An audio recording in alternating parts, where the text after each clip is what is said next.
¿Sabías que, para la correcta interpretación de la Biblia, la Iglesia nos propone tres criterios de comprensión, tres criterios hermenéuticos, para no hacerle decir a la palabra cualquier cosa? Hemos visto en los encuentros anteriores los dos primeros criterios. El primero tiene que ver con entender la palabra como una unidad. El segundo tiene que ver con la tradición viva de la Iglesia, lo que la Iglesia fue comprendiendo a lo largo de la historia. Hoy vamos a ver el tercer criterio para la correcta interpretación de la palabra de Dios. Este tercer criterio se denomina analogía de la fe. Veamos qué nos dice Luis Heriberto Rivas, experto teológico y biblista, gran conocedor de la Sagrada Escritura, en relación a este tema. El concepto, dice Rivas, no es original del Concilio Vaticano II, sino que se remonta al magisterio de los papas León XIII, Pío X y Pío XII. Aunque no existe unanimidad entre los autores al momento de definir con precisión lo que se entiende por este concepto, se puede asumir en una forma amplia diciendo que todos los elementos que constituyen la revelación divina se corresponden perfectamente unos con otros en una total armonía y se iluminan recíprocamente. Esto es lo que debemos desarrollar o entender de la analogía de la fe. Voy a repetir la definición. Aunque no existe unanimidad entre los autores al comienzo, se puede definir en un sentido amplio, ¿sí? Diciendo que todos los elementos que constituyen la revelación divina se corresponden perfectamente unos con otros en una total armonía y se iluminan recíprocamente. ¿Qué es lo que nos quiere decir Luis Heriberto con esta definición?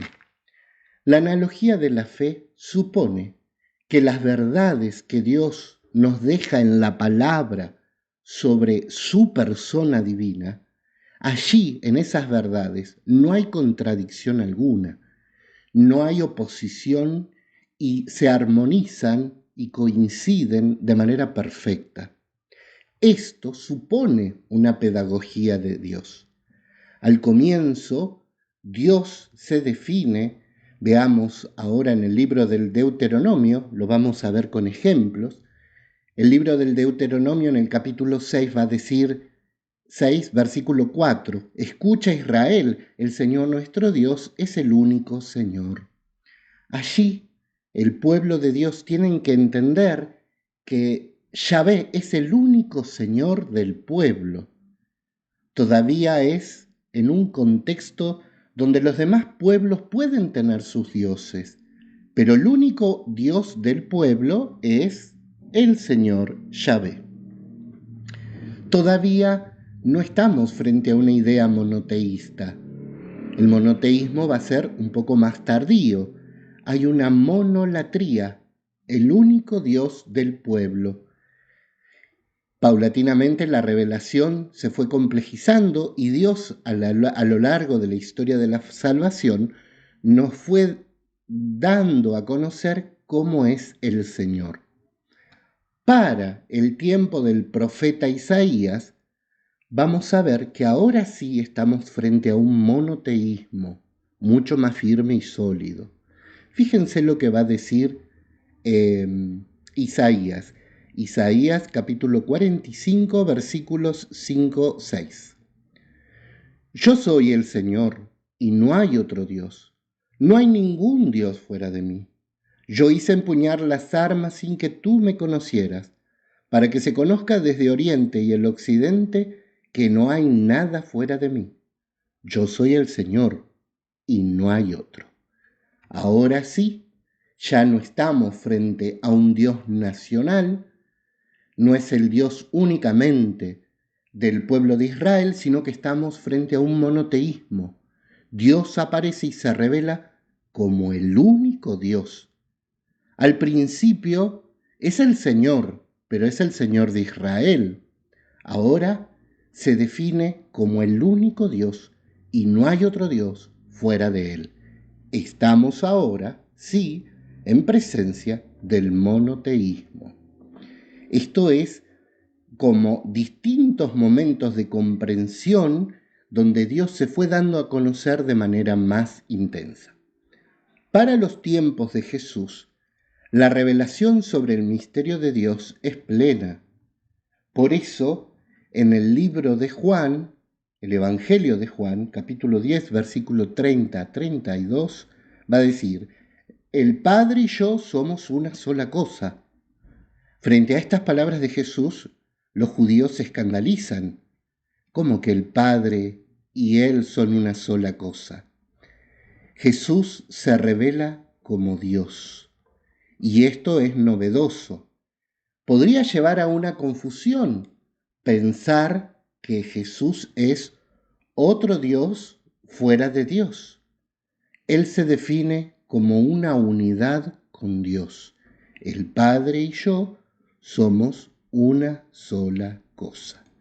Si uno mira ahora, por ejemplo, el primer capítulo del Evangelio de San Juan, capítulo 1, veamos qué nos dice.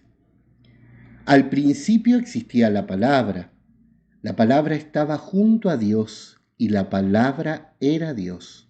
Al principio estaba junto a Dios. Todas las cosas fueron hechas por medio de la palabra. Y en el versículo 14, y la palabra se hizo carne y habitó entre nosotros.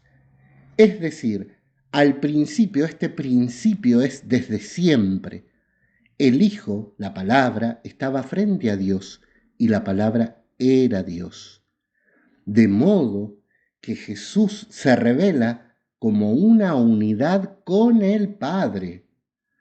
Y esto fue un largo proceso de entendimiento y de comprensión, porque hubiéramos caído en un triteísmo, y nosotros tenemos un solo Dios, tres personas, un único Dios que es Padre, es Hijo y es Espíritu Santo.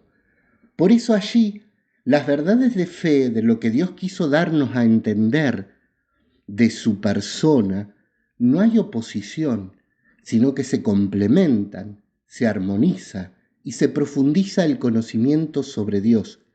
De manera que en la Biblia no hay contradicción en relación al dato de lo divino. No hay contradicción en relación a Dios. Que los libros del Antiguo Testamento digan hay un solo Señor, un solo Dios, no invalida la Santísima Trinidad. La Santísima Trinidad se revela y se manifiesta no como que existen tres dioses, sino un único Dios, tres personas. Esto es un misterio, evidentemente. Acabamos de leer en el Evangelio de Juan que el Hijo, la palabra de Dios, que luego habita entre nosotros, desde el principio estaba junto al Padre y era Dios. Esto es increíble, pero ahora veamos la Trinidad en todo su esplendor. Mateo capítulo 28, versículos 16. Hasta el final, hasta el 20. Los 11 discípulos fueron a Galilea, a la montaña donde Jesús los había citado. Al verlos se postraron delante de él. Sin embargo, algunos todavía dudaron. Acercándose, Jesús les dijo: Yo he recibido todo poder en el cielo y en la tierra. Vayan y hagan que todos los pueblos sean mis discípulos, bautizándolos en el nombre del Padre, del Hijo y del Espíritu Santo. He aquí el misterio de la Santísima Trinidad. El único Dios, tres personas distintas, no tres dioses, un solo Dios, un solo Señor, tres personas distintas: Padre, Hijo y Espíritu Santo. La analogía de la fe nos permite entender que en la cuestión del dato de lo divino, del dato de fe, de lo que Dios quiso revelarnos, no hay contradicción, sino armonía y complementación. Espero haya podido ilustrarles y aclararles este punto que era un poco más arduo sobre los criterios de interpretación de la palabra de Dios. Tengan todos una bendecida jornada en el nombre del Padre, del Hijo y del Espíritu Santo. Amén.